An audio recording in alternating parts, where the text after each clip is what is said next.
रख हौसला वो मंजर भी आएगा, प्यासे के पास चलकर समंदर भी आएगा, थक कर ना बैठ ए मंजिल के मुसाफिर, मंजिल भी मिलेगी और मिलने का मज़ा भी आएगा। हेलो जय हिंद, नमस्कार मेरे देश के भावी फौजियों। तो कैसे हैं आप सब? उम्मीद करता हूँ एकदम ज़बरदस्त, बेहतरीन और एकदम अच्छी तरीके से आप अपने आर्मी अग्निवीर की तैयारी कर रहे होंगे। तो दोस्तों आज के इस क्लास में हम डिस्कस करने वाले हैं, बात करेंगे उन 30 सवाल जो आपके परीक्षाओं में बार बार पूछे जा रहे हैं। उम्मीद करता हूँ साथियों आप यह क्लास काफ़ी अच्छी ईमानदारी पूर्वक से देखेंगे, क्योंकि वही सवाल हम क्लास में करेंगे साथियों जो मोस्ट इंपॉर्टेंट और बार बार सवाल पूछे जा रहे हैं। केवल साथियों 30 सवाल होंगे, जीके होंगे, साइंस होंगे और रीजनिंग होंगे। तो समझ सकते हैं आप जितनी अब प्रैक्टिस करेंगे आप उतने ही अच्छे लेवल की तैयारी में लगे रहेंगे। तो उम्मीद करता हूं साथियों आपको इन 30 सवालों में से कम 21 का सवाल तो करेक्ट ऑप्शन आएगा। राइट ऑप्शन 30 में से 21 देना है। तो चलिए दोस्तों आज का सेशन स्टार्ट करते हैं। आप हर एक सवाल का जवाब देने का प्रयास जरूर करेंगे। तो देखिए प्रश्न पहला क्या दिया है, गिद्धा किस राज्य का लोक नृत्य है?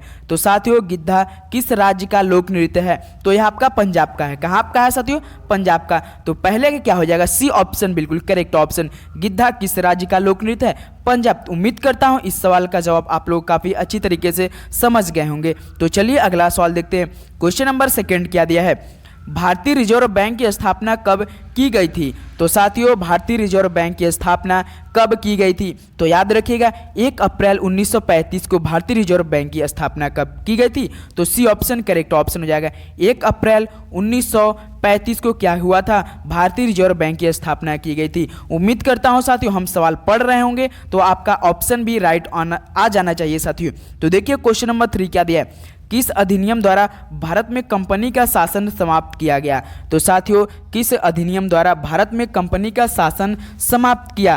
तो याद रखिएगा ये आपका भारत सरकार अधिनियम 1858 के तहत कंपनी का शासन समाप्त किया गया था। तो ऑप्शन बी आपका करेक्ट ऑप्शन हो जाएगा। ऑप्शन बी साथियों क्या हो जाएगा? बिल्कुल करेक्ट ऑप्शन हो जाएगा। तो चलिए नेक्स्ट बढ़ते हैं, अगला सवाल देखते हैं। क्वेश्चन नंबर 4 क्या दिया है, भारत की कौन सी पर्वत श्रृंखला सबसे प्राचीन है?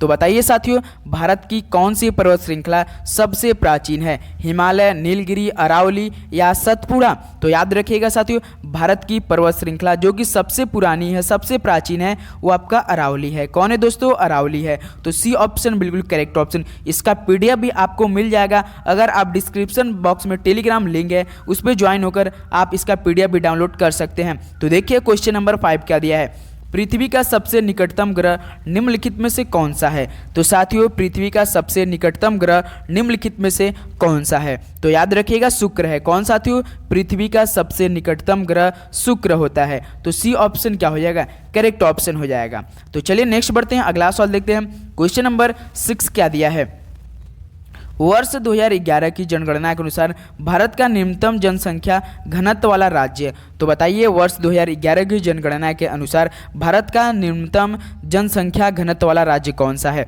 तो याद रखिएगा साथियों अरुणाचल प्रदेश है। उम्मीद करता हूँ ये सवाल आपको पहले से आ रहा होगा, तो आप जरूर कमेंट करके बताएंगे आपका 30 सवालों में से ईमानदारी पूर्वक कितना राइट ऑप्शन बन रहा था। तो चलिए नेक्स्ट बढ़ते हैं, अगला सवाल देखते हैं। क्वेश्चन नंबर 7 क्या दिया है, सिमलीपाल वन्य जीव अभ्यारण्य किस राज्य में स्थित है? तो साथियों सिमलीपाल वन्य जीव अभ्यारण्य किस राज्य में स्थित है? गुजरात, उड़ीसा, मध्य प्रदेश या असम में? तो बताएंगे सिमलीपाल वन्य जीव अभ्यारण्य किस राज्य में स्थित है? तो याद रखिएगा दोस्तों उड़ीसा राज्य में स्थित है। सिमलीपाल वन्य जीव अभ्यारण्य आपका उड़ीसा राज्य में स्थित है। उम्मीद करता हूँ ये भी सवाल आपका करेक्ट ऑप्शन रहा होगा। बी ऑप्शन करेक्ट ऑप्शन हो जाएगा। तो चलिए नेक्स्ट बढ़ता है, अगला सवाल देखते हैं। क्वेश्चन नंबर 8 क्या दिया है, भारत सेवक समाज की स्थापना निम्नलिखित में से किसने की? तो गुरुजी भारत सेवक समाज की स्थापना निम्नलिखित में से किसने की? बाल गंगाधर तिलक, लाला लाजपत राय, चित्तरंजन दास या गोपाल कृष्ण गोखले? तो बताएंगे साथियों भारत सेवक समाज की स्थापना निम्नलिखित में से किसने की? तो याद रखिएगा साथियों 12 जून 1905 को भारत सेवक समाज की स्थापना किसने की थी? गोपाल कृष्ण गोखले ने 12 जून 1905 में किया था। याद रखिएगा 1905 आपका करेक्ट ऑप्शन हो जाएगा। D is the right option. तो चलिए नेक्स्ट बढ़ते हैं, अगला सवाल देखते हैं। क्वेश्चन नंबर 9 क्या दिया है, भारत में राष्ट्रीय आय की गणना कौन करता है? तो बताइए भारत में राष्ट्रीय आय की गणना कौन करता है? वित्त मंत्रालय, केंद्रीय सांख्यिकी संगठन, नीति आयोग या भारतीय सांख्यिकी संस्थान। तो आपसे सवाल पूछ रहा है भारत में राष्ट्रीय आय की गणना कौन करता है? तो याद रखिएगा केंद्रीय सांख्यिकी संगठन करता है। तो B is the right option हो जाएगा साथियों, केंद्रीय सांख्यिकी संगठन करता है। तो चलिए अगला सवाल देखते हैं। क्वेश्चन नंबर 10 क्या दिया है? अंतर्राष्ट्रीय न्यायालय कहाँ पर स्थित है? मोस्ट इंपॉर्टेंट सवाल साथियों, परीक्षा की दृष्टि से वेरी वेरी इंपॉर्टेंट सवाल साथियों। अंतर्राष्ट्रीय न्यायालय कहाँ स्थित है? पेरिस, द हेग, रोम या न्यूयॉर्क में? तो याद रखिएगा साथियों अंतर्राष्ट्रीय न्यायालय आपका स्थित है आपका कहाँ पर है? द हेग में। तो बी ऑप्शन करेक्ट ऑप्शन हो जाएगा। इसकी स्थापना कब हुई थी साथियों? याद रखिएगा 3 अप्रैल 1946 में आपका नीदरलैंड द हेग में हुई थी अंतर्राष्ट्रीय न्यायालय की स्थित आपका। बी ऑप्शन करेक्ट ऑप्शन हो जाएगा। तो चलिए अगला सवाल देखते हैं। क्वेश्चन नंबर 11 क्या दिया है? तो देखिए तृतीय पानीपत युद्ध कब लड़ा गया? तो साथियों तृतीय पानीपत युद्ध कब लड़ा गया? 1757 ईस्वी, 1761 ईस्वी, 1764 ईस्वी या 1756 ईस्वी में? तो बताइए सभी लोग तृतीय पानीपत युद्ध कब लड़ा गया? तो याद रखिएगा 1761 ईस्वी में। कब साथियों तृतीय पानीपत युद्ध कब लड़ा गया था? 1761 ईस्वी में। तो बी आपका राइट ऑप्शन हो जाएगा। 11 का साथियों बी करेक्ट ऑप्शन हो जाएगा। तो चलिए नेक्स्ट बढ़ते हैं, अगला सवाल देखते हैं। क्वेश्चन नंबर 12 क्या दिया है? क्लोरोफिल का खनिज घटक है। तो बताइए क्लोरोफिल का खनिज घटक है आयरन, मैग्नीशियम, कैल्शियम या पोटेशियम? तो बताएंगे सभी लोग क्लोरोफिल का खनिज घटक इनमें से कौन है? तो याद रखिएगा साथियों क्लोरोफिल का खनिज घटक आपका मैग्नीशियम होता है। कौन होता है साथियों? मैग्नीशियम होता है। तो B is the right option हो जाएगा। क्लोरोफिल का खनिज घटक मैग्नीशियम हो जाएगा। एकदम ईमानदारी पूर्वक साथियों आप अपनी बेहतरीन तरीके से तैयारी करेंगे तभी इस बार आपको आर्मी अग्निवीर की परीक्षाओं में काफ़ी अच्छे से सफल हो पाएंगे। तो बताएंगे क्वेश्चन नंबर 13 क्या दिया है? कार्बन का कौन बहुरूप विद्युत का सुचालक होता है? तो बताइए कार्बन का कौन बहुरूप विद्युत का सुचालक होता है? ग्रेफाइट, हीरा, कोयला या इनमें से कोई नहीं? तो बताएंगे सभी लोग कार्बन का कौन बहुरूप विद्युत का सुचालक होता है? तो याद रखिएगा साथियों ग्रेफाइट होता है। कौन होता है? ग्रेफाइट होता है। तो ई ऑप्शन आपका बिल्कुल करेक्ट ऑप्शन हो जाएगा। उम्मीद करता हूं साथियों आप समझ गए होंगे काफ़ी अच्छी तरीके से। तो क्वेश्चन नंबर 14 क्या दिया है? निम्नलिखित में से कौन सी एक प्रोग्रामिंग भाषा नहीं है? तो बताइए दोस्तों इनमें से कौन सी एक प्रोग्रामिंग भाषा नहीं है? सी या सी प्लस प्लस या फ्रंट लाइन या जावा? तो देखिए इनमें से प्रोग्रामिंग भाषा कौन कौन है? एक तो सी है, उसके बाद सी प्लस प्लस है, उसके बाद जावा है। ये तीनों आपका क्या है? एक प्रोग्रामिंग भाषा है, लेकिन फ्रंट लाइन आपका प्रोग्रामिंग भाषा नहीं है। तो 14 क्या हो जाएगा? सी आपका राइट ऑप्शन हो जाएगा। Front line is the correct option, जो कि एक प्रोग्रामिंग भाषा नहीं है दोस्तों। तो चलिए नेक्स्ट बढ़ते हैं, अगला सवाल देखते हैं। क्वेश्चन नंबर 15 क्या दिया है? कोलेस्ट्रॉल का संबंध किससे है? तो बताइए साथियों कोलेस्ट्रॉल का संबंध किससे है? वसा, स्टार्च, प्रोटीन, खनिज पदार्थ? तो बताएंगे 15 का करेक्ट ऑप्शन क्या बनेगा साथियों? कोलेस्ट्रॉल का संबंध किससे होता है? तो याद रखिएगा साथियों वसा से होता है। किससे होता है? वसा से। तो 15 का ए का राइट ऑप्शन हो जाएगा। तो चलिए नेक्स्ट बढ़ते हैं, अगला सवाल देखते हैं।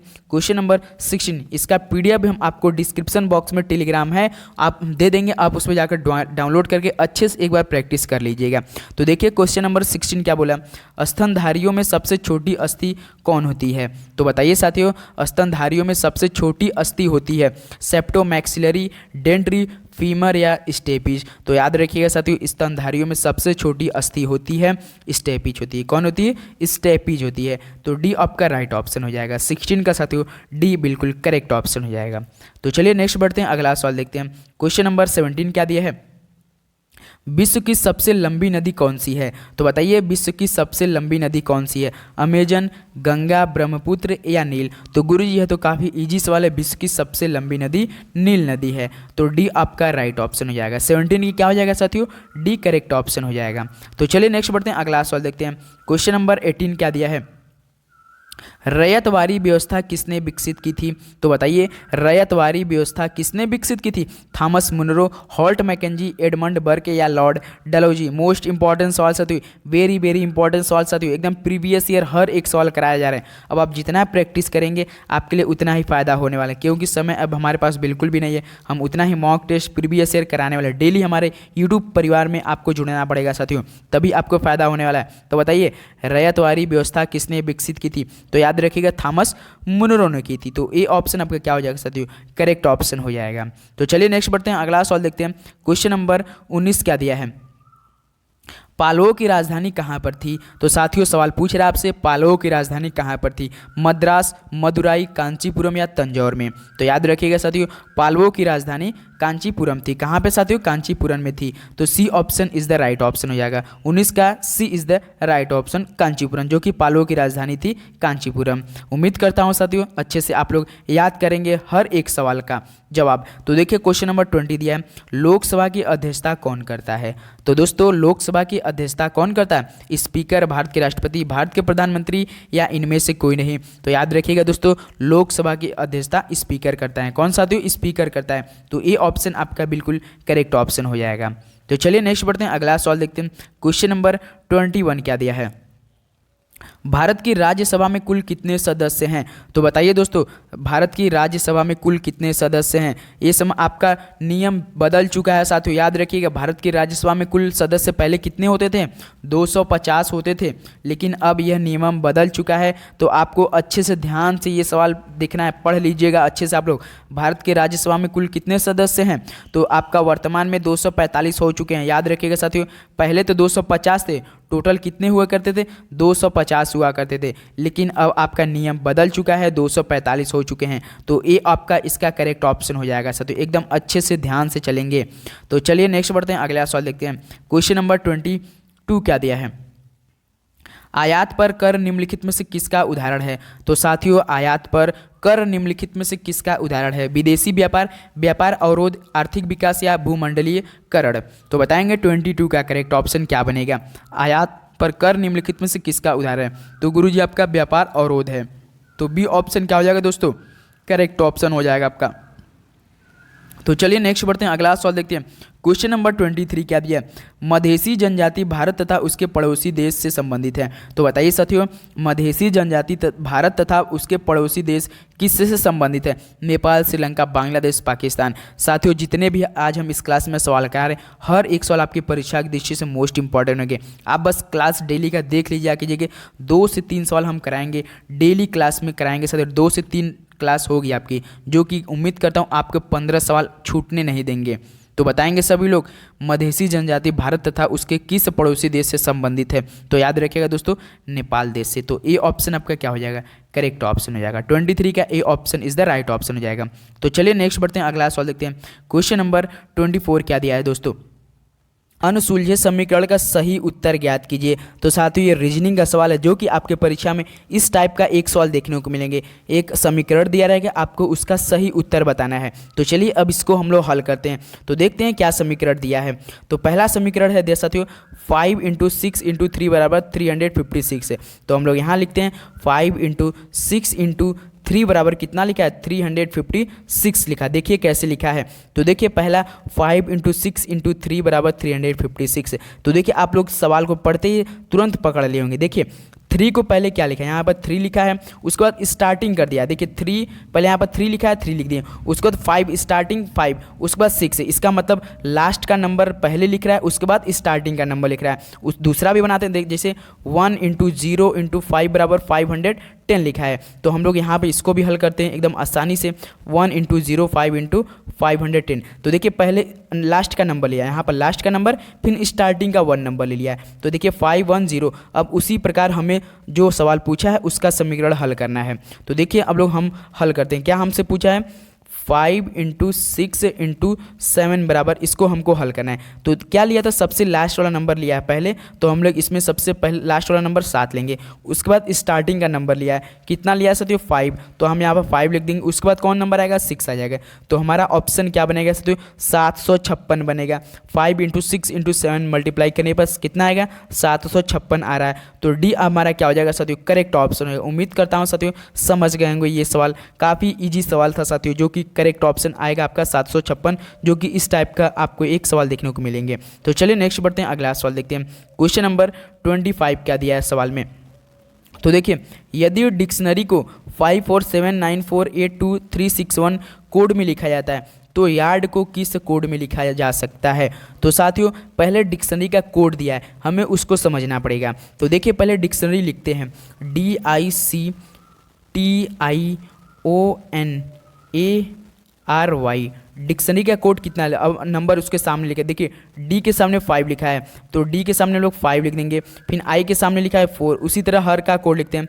7 लिखा है, उसके बाद 9 4 8 2 3 6 1। तो इसका डिक्शनरी का कोड क्या है। अब हमसे किसका पूछा है साथियों, यार्ड का हमसे पूछा है। तो इस टाइप को सवाल हल करने के लिए आपको जैसे यार्ड का पूछा है तो यार्ड का क्या पूछा है, YARD पूछा है। अब हमको जो शब्द दिया है उसका नंबर कोड दिया है, बस हमको लिखना है। जैसे देखिए डिक्शनरी में हमसे डिक्शनरी में वाई तो आ रहा है, हमसे यार्ड पूछा है तो वाई का देखिए इसमें कितना लिखा है, डिक्शनरी में DICT1RY। देखिए वाई का मान यहाँ पे कितना है, 1 है, तो हम y के सामने 1 लिख देंगे। समझ गए, उम्मीद करता हूँ समझ रहे होंगे साथियों। उसके बाद देखिए ए दिया है, यार्ड में ए। अब देखिए ए का मान कितना लिखा है इसमें, ए का मान कितना लिखा है, 3 लिखा है इसमें। तो डिक्शनरी में ए का मान 3 लिखा है तो हम ए के सामने 3 लिख देंगे। उसके बाद साथियों आप YAR, आर का मान कितना है, देखिए अब डिक्शनरी में आर का मान खोजिए। आर का मान देखिए यहाँ पर 6 लिखा है तो हम आर के सामने 6 लिख देंगे। उसके बाद डी देखिए YAR, डी का मान यहाँ पर स्टार्टिंग में डिक्शनरी का 5 लिखा है, यहाँ पर देखिए 5। तो कितना आ रहा है, 1365 आ रहा है। बस आपको इस टाइप को डिक्शनरी लिखना है, उसका कोड करना है, कुछ करना नहीं है, बस जो अक्षर दिया है उसके सामने जो नंबर कोड किया है बस उठाकर हमें लिखना था। जैसे डिक्शनरी लिखे उसका कोड लिखे, हमसे यार्ड का पूछा था, वाई के सामने जो नंबर हमने लिख दिए, ए के सामने जो नंबर था वही लिख दिया, आर के सामने जो नंबर वो लिखे, डी के सामने जो नंबर वही लिख दिया। तो हमारा 1365 आ रहा है। तो 25 का साथियों डी हमारा करेक्ट ऑप्शन बन रहा है, 1365। तो डी इज द हमारा क्या हो जाएगा साथियों, राइट ऑप्शन। उम्मीद करता हूँ साथियों समझ गए होंगे, ये सवाल आप लोग कई बार किए होंगे जरूर। तो चलिए नेक्स्ट बढ़ते हैं, अगला सवाल देखते हैं। क्वेश्चन नंबर 26 क्या दिया है, जाइलम निम्नलिखित में से किसके परिवहन में सहायता करता है।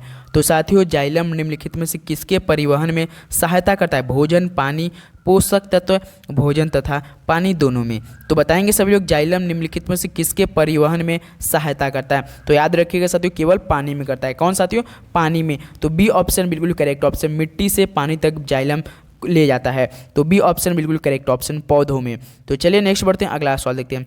क्वेश्चन नंबर 27 क्या दिया है, निम्नलिखित में से किसको कोशिका का शक्ति गृह भी कहा जाता है। तो बताइए साथियों निम्नलिखित में से किसको कोशिका का शक्ति गृह भी कहा जाता है, लवक, माइटोकॉन्ड्रिया, गोल्गी का या कोशिका भित्ति का। 27 करेक्ट ऑप्शन बताएंगे। ऊर्जा संयंत्र भी कहते हैं। तो याद रखिएगा साथियों कोशिका का शक्ति गृह माइटोकॉन्ड्रिया। तो बी आपका राइट ऑप्शन हो जाएगा। 27 बिल्कुल करेक्ट ऑप्शन, कोशिका का शक्ति गृह माइटोकॉन्ड्रिया हो जाएगा। तो चलिए नेक्स्ट बढ़ते हैं, अगला सवाल देखते हैं। क्वेश्चन नंबर 28 क्या दिया है, निम्नलिखित में से किस में कोशिका भित्ति नहीं है। तो इनमें से किस में कोशिका भित्ति नहीं है, यूग्लिना, पैरामीशियम, गोल्यूलैक्स या माइकोप्लाज्मा। तो बताएंगे साथियों किस में कोशिका भित्ति नहीं है। तो याद रखिएगा साथियों आपका माइकोप्लाज्मा में कोशिका भित्ति नहीं है। तो डी आपका राइट ऑप्शन हो जाएगा, माइकोप्लाज्मा में कोशिका भित्ति नहीं होती है। तो 28 का साथियों क्या हो जाएगा, डी आपका करेक्ट ऑप्शन हो जाएगा। तो चलिए नेक्स्ट बढ़ते हैं, अगला सवाल देखते हैं। क्वेश्चन नंबर 29 जो कि मोस्ट इंपॉर्टेंट सवाल साथियों, किस वर्ष भारत भूटान फाउंडेशन की स्थापना हुई थी। तो साथियों किस वर्ष भारत भूटान की फाउंडेशन की स्थापना हुई थी, 1993, 1998, 2003 या 2010 में। तो याद रखिएगा भारत भूटान फाउंडेशन आपकी स्थापना हुई थी 2003 में। कब साथियों, 2003 में। तो ऑप्शन सी आपका राइट ऑप्शन हो जाएगा। 29 का right option C is the right option हो जाएगा। तो चलिए क्वेश्चन नंबर 30 देखते हैं। तो क्वेश्चन नंबर 30 हमसे क्या बोला है, प्लेइंग इट माई वे नामक पुस्तक के सह लेखक कौन है। तो देखिए साथियों सवाल को एकदम आप लोग अच्छे से पढ़ेंगे। प्लेइंग इट माई वे नामक पुस्तक के सह लेखक पूछ रहा है साथियों, केवल लेखक नहीं पूछ रहा है, सह लेखक पूछ रहा है। तो आप लोग अच्छे से देखें। तो बताएंगे प्लेइंग इट माई वे नामक पुस्तक के सह लेखक कौन है, बोरियम मजूमदार, इंदु आनंद, मैरी कॉम या जसवंत सिन्हा। तो बताएंगे साथियों 30 करेक्ट ऑप्शन। वैसे आप लोग देखेंगे तो प्लेइंग इट माई वे के लेखक कौन है, सचिन तेंदुलकर है। लेकिन साथियों प्लेइंग इट माई वे के नामक पुस्तक के सह लेखक बोरियम मजूमदार हैं। कौन साथियों, बोरियम मजूमदार हैं। तो ये आपका राइट ऑप्शन हो जाएगा। इसका प्रकाश कब हुआ था, प्रकाशित कब हुआ था, याद रखिएगा साथियों 5 नवंबर 2014 को। कब साथियों, 5 नवंबर 2014 को आपका जो प्लेइंग इट माई वे नामक पुस्तक है उसका प्रकाशित हुआ था, जो कि सह लेखक बोरियम मजूमदार है। लेकिन वैसे देखेंगे तो प्लेइंग इट माई वे एक आत्मकथा आपका किसकी है, सचिन तेंदुलकर की है। लेकिन सह लेखक कौन है इसके, बोरियम मज़ेदार हैं। तो ये ऑप्शन राइट ऑप्शन रहेगा। तो दोस्तों इस क्लास में टोटल 30 सवाल है। अब आप एकदम ईमानदारी से बताएंगे इन 30 सवालों में से आपका कितना स्कोर बना, एक बार जरूर सभी लोग बताएंगे साथियों। अगर एक भी सवाल अच्छा लगे तो प्लीज़ चैनल पे नए तो सब्सक्राइब करके लाइक करना ना भूलिए। तो ऐसी वीडियो पाने के लिए चैनल पे जरूर सब्सक्राइब, बेल नोटिफिकेशन ऑन कीजिए। मिलते हैं कल एक और बेहतरीन वीडियो के साथ, क्लासों के साथ। तब तक के लिए दोस्तों जय हिंद।